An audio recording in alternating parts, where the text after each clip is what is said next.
All right. Good morning, everyone, and welcome to Mr. Jackson's fifth period government econ class.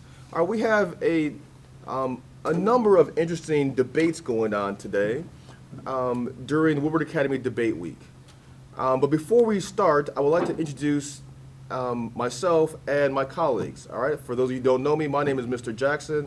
I am a government econ teacher here at Woodward Academy.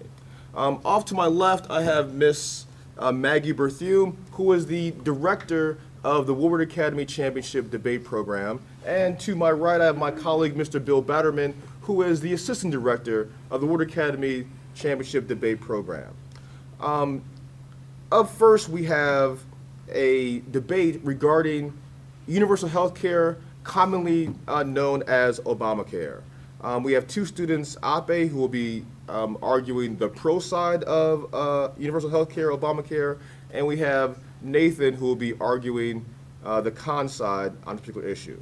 Now, as a way of handicapping the issue before we start, let me speak first to Ms. Maggie Berthume. Ms. Maggie Berthume, Ms. Berthume, how would you handicap this particular debate on the substance of universal health care?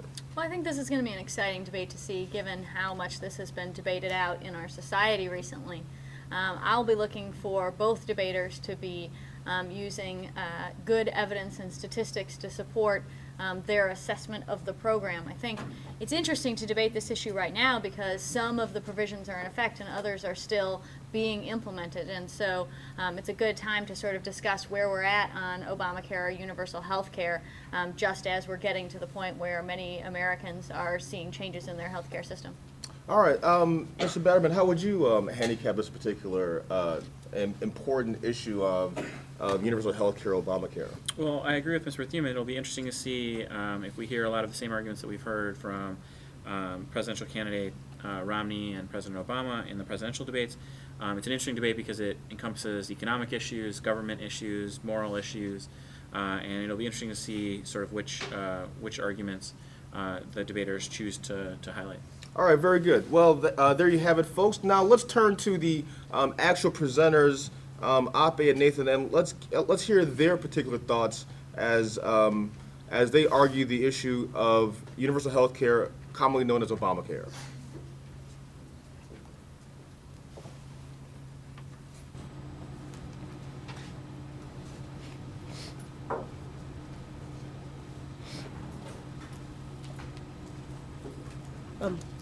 I'm Ape Adesokin, and I'll be arguing the pros of Obamacare. The Patient Protection and Affordable Care Act, more commonly known as Obamacare, is a healthcare reform bill. Created by the Obama administration that was first proposed in 2009 and passed as a law in 2010. Obamacare has many benefits, and it's projected to cut the national deficit by at least $200 billion within its first 10 years of being in effect, and it expands the access to health care for millions of Americans. Also, by 2020, it is projected to have closed the Medicare donut hole gap in coverage completely, if it remains in effect, and it will also improve the quality of the health care and give the workers incentive to provide better care by adding extra health benefits and payment benefits for the workers. And it's expected to increase the workforce by 16,000 over the next few years. And overall, Obamacare is projected to improve health care and make it more affordable for millions of Americans. Thank you. I'm Nathan Ingram, and I shall be debating the cons of Obamacare. Not only will Obamacare not increase the worker payout, it also caused many employers, due to the fact that they'll be forced to give their employees medical care if they have 50 or more employees. They also cause them to cut work hours or sometimes even cut the amount of people in their employ so that they can save cost money on that from that.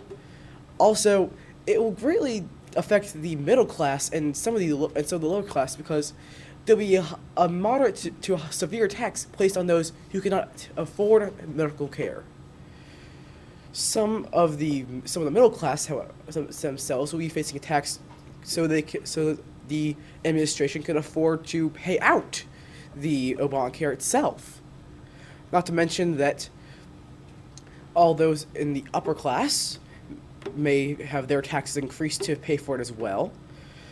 Also, there's also the fact that some doctors will not be being paid as much because of the universal health care. Some doctors will get out fine, but some private medical companies will be taxed or fined. Not to mention the fact that there's also a high chance that they may fully go out of business because of the fact that they are taking away, because of the fact that the bill will be taking away business from them and giving it to taking them to more public places of healthcare, which will again decrease the workforce, and I think which will also increase the deficit and unemployment rate. Thank you. In response to what he said about the tax is not too much of a substantial tax, as currently the tax is only an additional 1% of the income. If the person doesn't purchase insurance or qualify for Medicare. And also, there is in fact a 10% increase in payment for primary workforce providers, in primary care providers, which should increase the workforce since there's a higher price. And also, it allows for more people to get their health care since it makes it illegal for insurance companies to stop providing insurance unless the customer does insurance fraud or anything else that breaks the law. Thank you. In rebuttal, he says it will increase the workforce. However, I've already seen several news stories about several companies cutting off several or almost all of their employees to not have to qualify for giving their employees mandatory health insurance. Not to mention, with the decreasing work hours, that'll increase the average spending for the average household and average income, which will increase the deficit.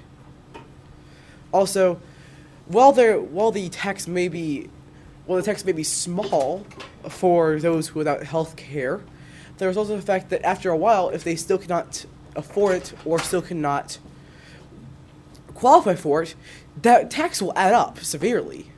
Thank you.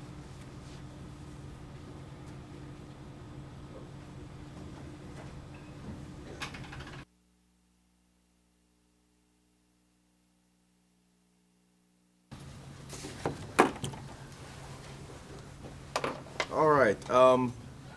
Welcome back to Mr. Jackson's fifth period class, government econ class.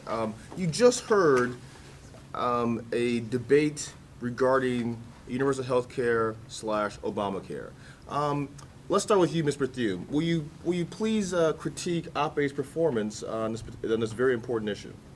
I thought Ape did a good job. He started off a little hesitantly, but really grew into it, especially in the rebuttal. He did a good job responding specifically to Nathan's arguments, in particular the issue of whether there would be a tax if people couldn't afford insurance, and the payments to doctors. And I thought that level of specificity really improved the quality of the debate, so I liked seeing that a lot. All right, Mr. Batterman, will you please critique Nathan's performance? What are your thoughts on how well he did on the issue of Obamacare?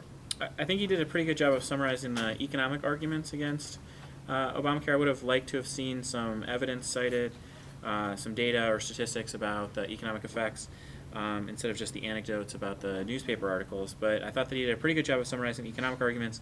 I think he could have broadened his argument. He sort of touched on some of the ethical issues involved and perhaps the immorality of the individual mandate or of the requirements on healthcare providers. I think he could have broadened his attack to not just be economic, but also kind of ethical and the ethical implications that the program would have. All right, very good. All right, now we're going to move to our next debate, and we're going to handicap that particular debate in a second. The next debate involves the use of drone attacks by our Commander-in-Chief, Barack Obama. We have two students who will be arguing that particular debate, Aditya and Michelle. Now, for either one of you, what types of arguments would you be expecting to hear regarding the issue of America's use of drone attacks? I think this is an interesting debate because it gets at the intersection between what effectiveness of military strategy versus possible collateral damage, in this case citizen deaths of non-combatants who are injured or killed in the U.S. drone attacks. And this is an issue that Obama has gotten a lot of criticism from the left on, which makes it perhaps more in-depth or intricate than some of the just left-right debates that sometimes we see in public discourse. So I'm curious to see what arguments these debaters bring into the debate. Mr. Batterman, what will you be looking for? I'm interested to hear them discuss some of the recent developments in the U.S. strategy in Afghanistan and in Pakistan, and the effect that the U.S.'s aggressive drone program has on international credibility. So does it benefit the United States to have the ability to do targeted strikes as opposed to invasion, or does it hurt the United States' soft power to rely on these kind of very aggressive surgical strikes? All right, very good. Well, let's hear what the presenters have to say as we now turn to Aditya Singh and Michelle Harlan as they debate the issue of drone attacks in America from America. I will be debating the pros of the U.S. drone policy. With the use of drones, we don't have to send in troops into foreign countries to fight our battles, which means that we save more American lives.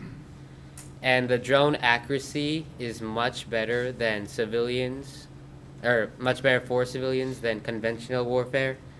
The Bureau of Investigative Journalism puts conventional military conflicts at 80% of civilian deaths, while drone strikes only cost 16% of civilian deaths, which means that drone strikes would be more efficient in killing enemy combatants rather than civilians.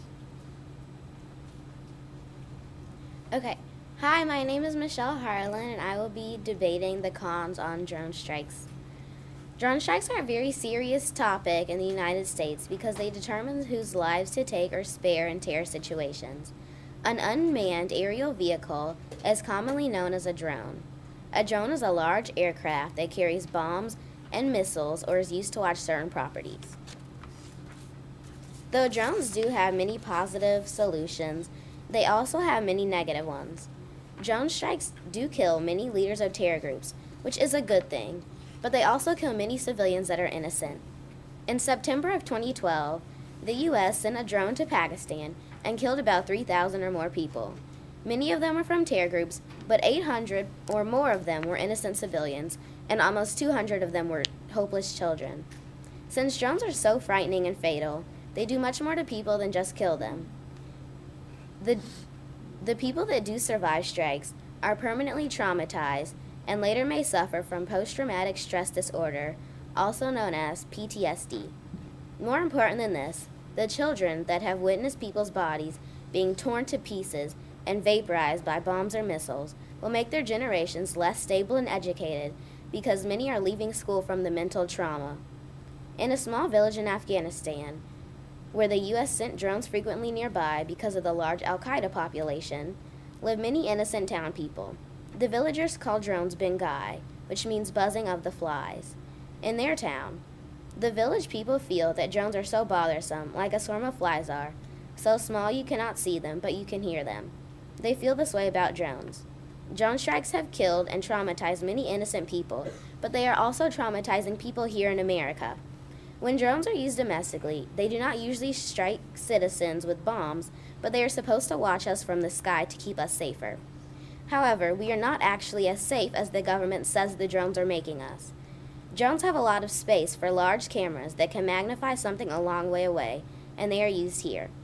Though drones are used domestically to keep an eye on the border and protect us, they magnify so far that someone could witness you using the restroom or even taking a shower from a drone, hence invading your privacy. This is a threat to U.S. citizens because it makes them feel uncomfortable and potentially invades your rights as a citizen. Although there are positive things about drones, I have just described many negative points that people are unaware of and must be taken into consideration. Thank you. Well, to Michelle's point about how drones are being used in domestic situations, that's just not true. That's not happening. Never has happened. It's not going to happen. It's declared illegal by the Attorney General, Eric Holder, so it's factually incorrect that you said that. And then to your point about how it kills civilians, this year only 3 innocent people were killed by drones, while 80 were killed by our military, as in personnel. I disagree with Aditya because many innocent lives are being taken by drones, and they are invading our privacy here in America. A lot of this information comes from a report called Living Under Drones, and it's very incorrect. The report cites 130 interviews and a review or media support stating that the civilian total from drone strikes is much higher than people say it is, and that many problems with the drone campaign go unreported. This means that a lot more people are dying than is being said, and a lot more people's rights are being taken away because of invasion of privacy. Thank you.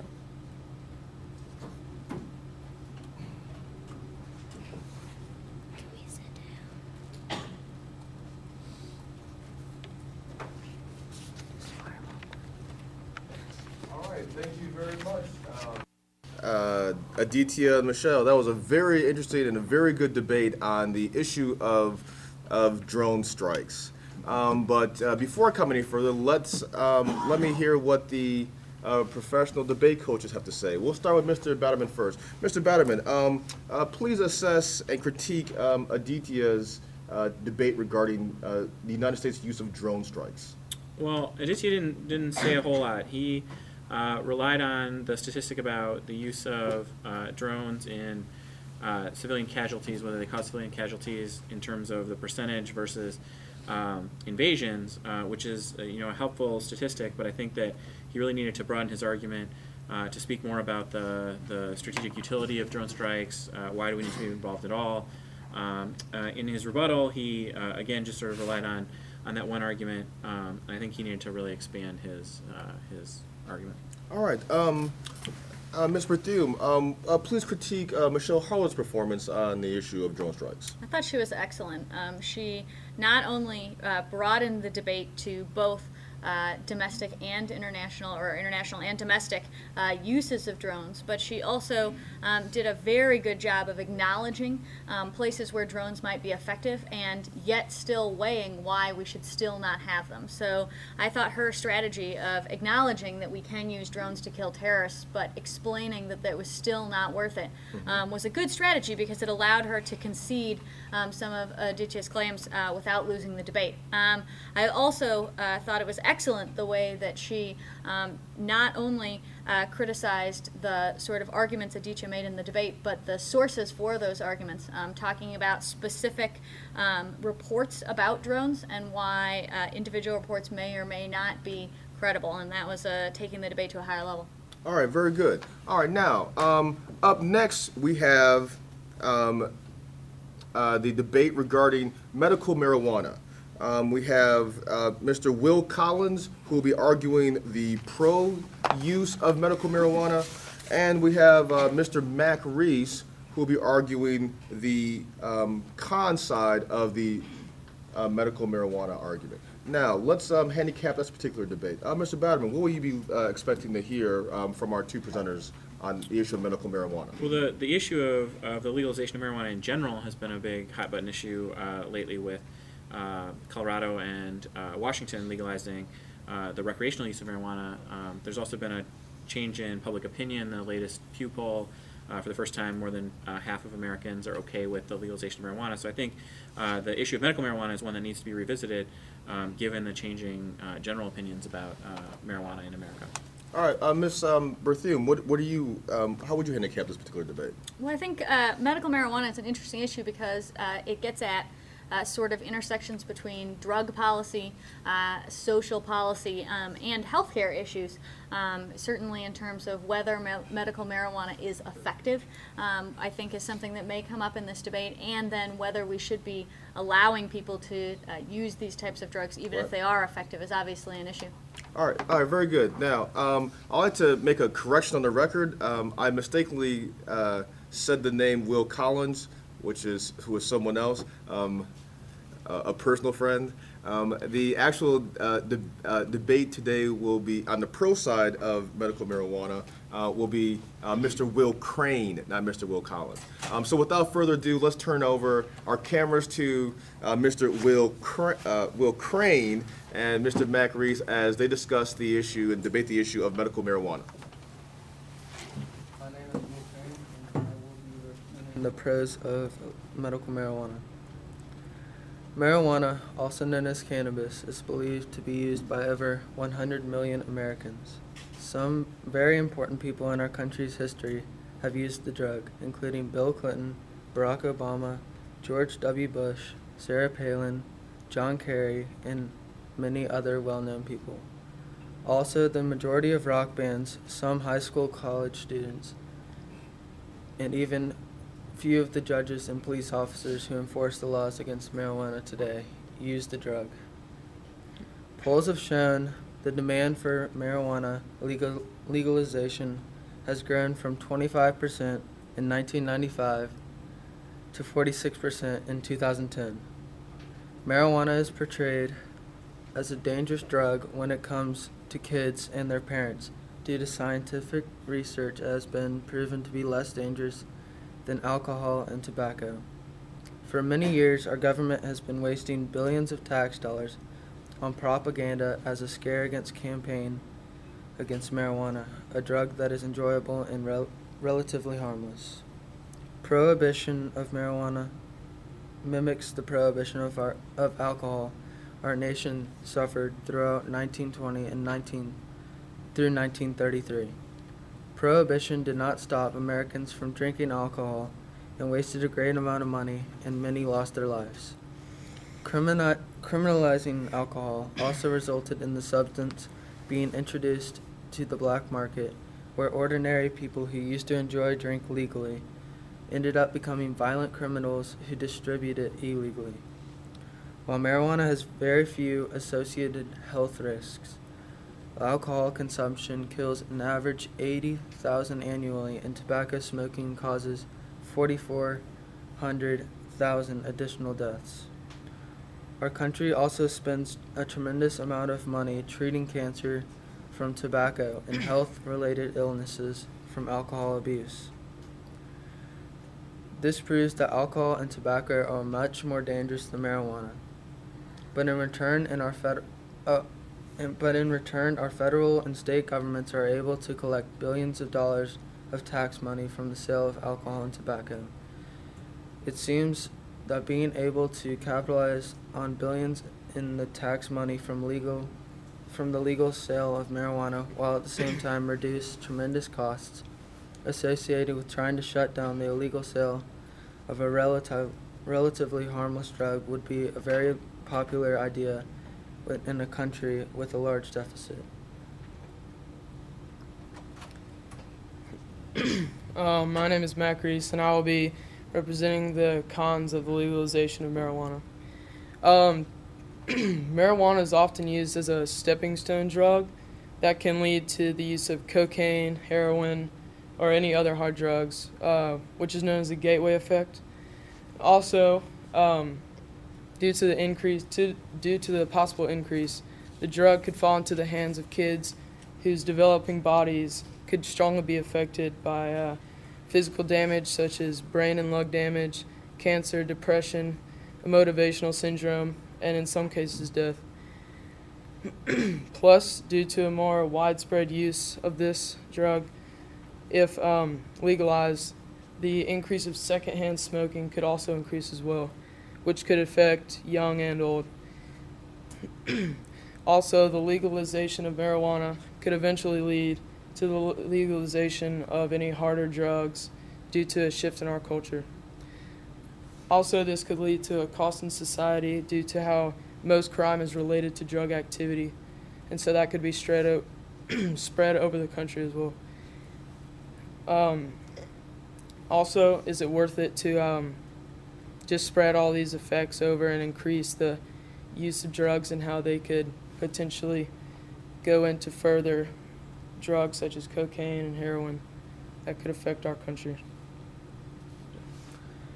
In rebuttal to what Max said about marijuana causing cancer and lung disease, 0 times has it been recorded that marijuana has caused any disease. I think that most people would use the drug recreationally are not the ones that would start using other harmful drugs. I'm sure that marijuana is more of a gateway drug than alcohol or even cigarettes. Most people would not stop or would stop using legal drugs like they do today. Our police could then use their time to fight the trade of really bad drugs. Maybe the tax money from the sale of marijuana could go to fund the effort to rid our society of truly harmful drugs that are found on our streets today. If there's money left over, it could go to treating cancer or rehabilitation people with alcohol dependency. I waive my rebuttal.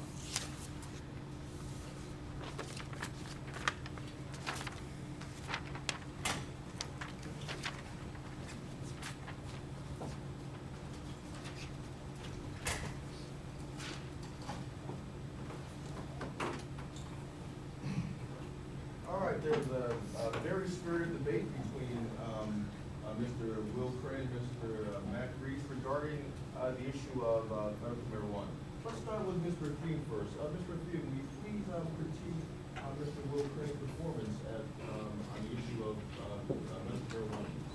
He did a good job of sort of giving us an overview of both the financial and health issues at stake here. He explained to us that the well of the marijuana is certainly less dangerous health-wise than alcohol or cigarettes. Both of those are illegal, or are legal, Yeah. and marijuana is not, which it sort of highlighted for us the possible It is legal in some contradiction states, but yeah. in Yeah. American policy. Yeah, and I think I also liked the way he used the possible increase in tax revenues from taxing marijuana to possibly mitigate any harms that legalization would cause. That was an interesting strategy, and I thought was pretty effective.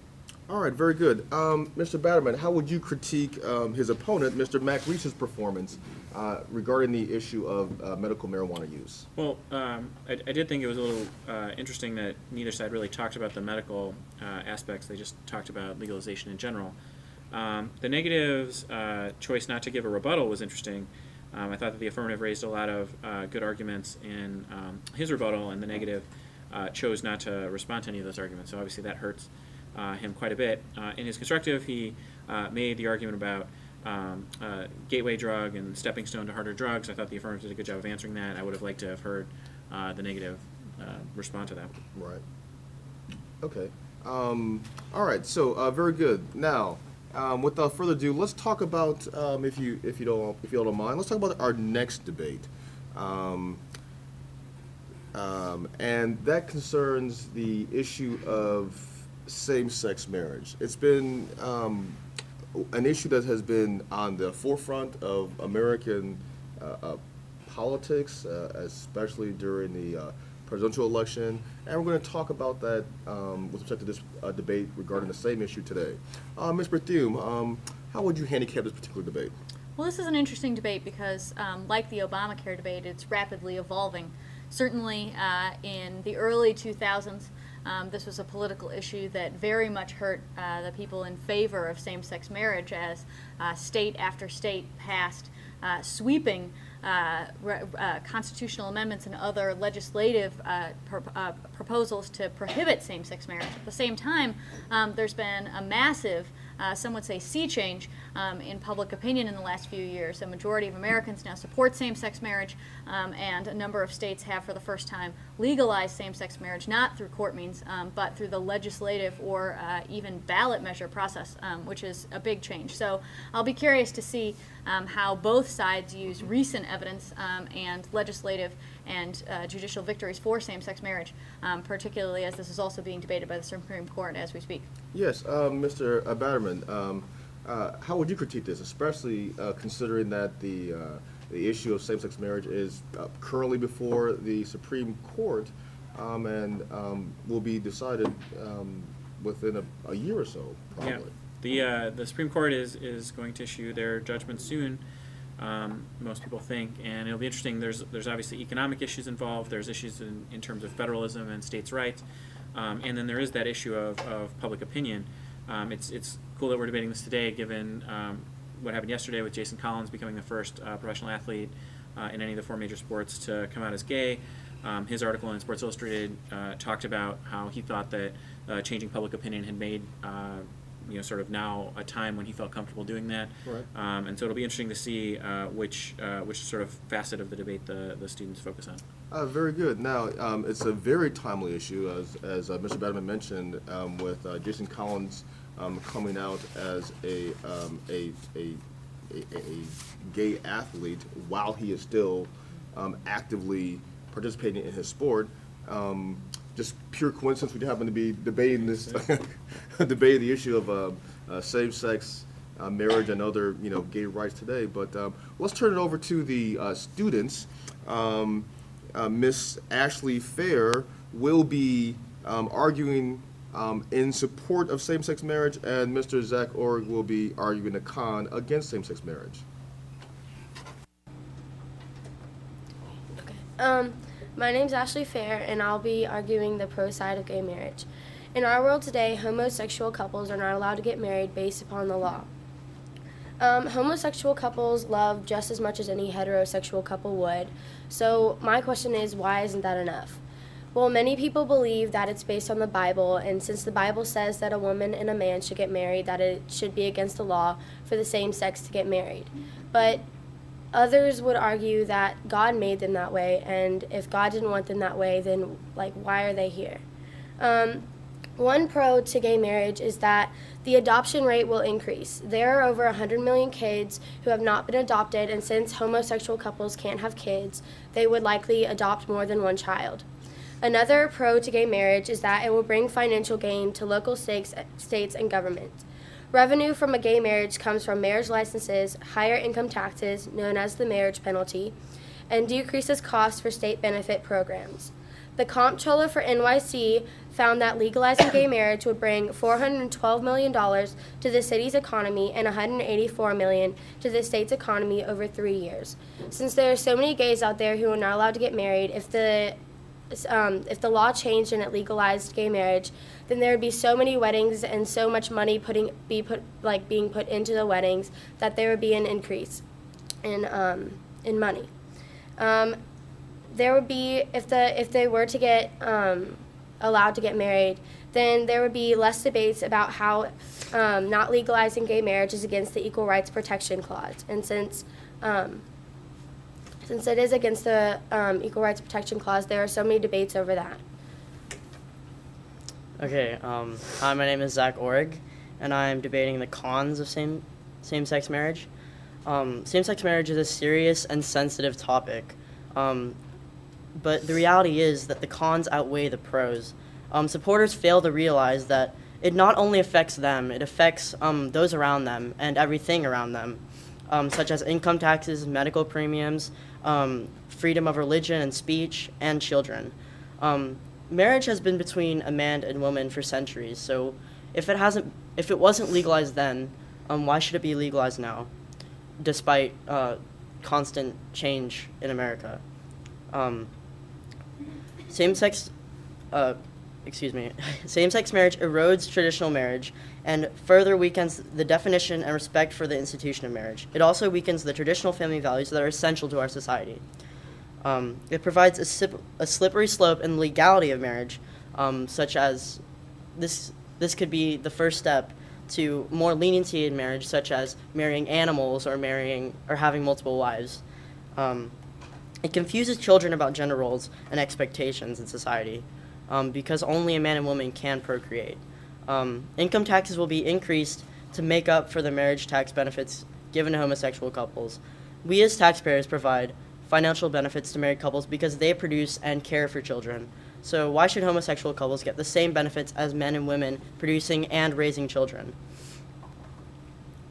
Medical insurance premiums will rise to offset the higher health costs associated with homosexual behavior, e.g. AIDS and HIV, colon cancer, hepatitis, things of that sort.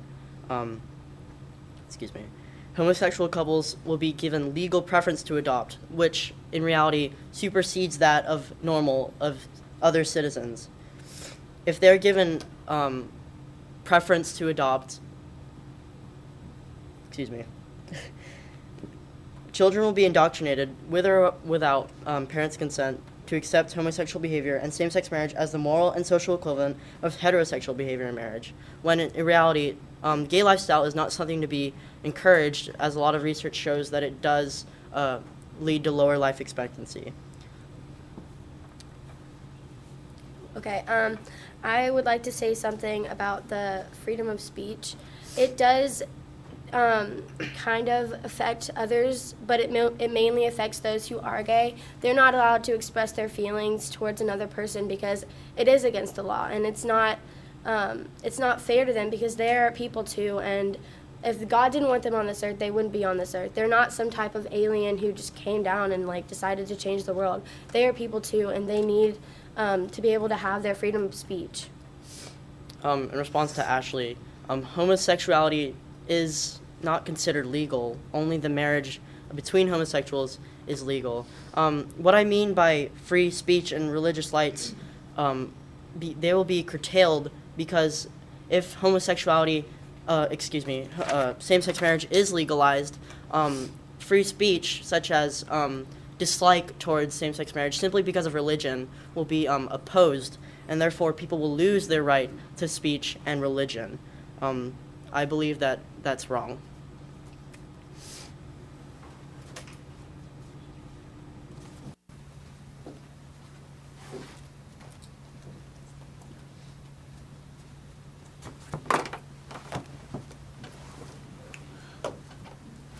All right, that was a very good and spirited debate on the part of Ashley Fair and Zach Orrig on this very important issue affecting the American society today, and that's this issue of same-sex marriage.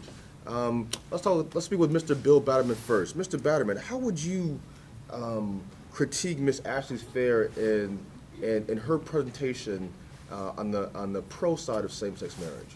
I thought she did a good job. I thought it was interesting that she highlighted some of the economic issues involved, given that this is the government economics debate. I thought that was creative, and I thought that it was good that she cited evidence from the New York City comptroller to discuss the economic benefits of legalizing same-sex marriage. I thought she did a good job in her constructive of providing a broad overview of different arguments in favor of same-sex marriage. I would have liked her rebuttal to have been a little bit longer and to address some of the arguments that the negative made. I would be curious to know, what decade his study about gay lifestyles causing lower life expectancies came from, because I don't think that that's anything that people have believed since the 1970s. I would have been interested if she would have taken that issue on better. Okay, all right, Ms. Berthiaume, please critique for us, if you will, Mr. Zach Orr's performance on the con side on the issue of same-sex marriage.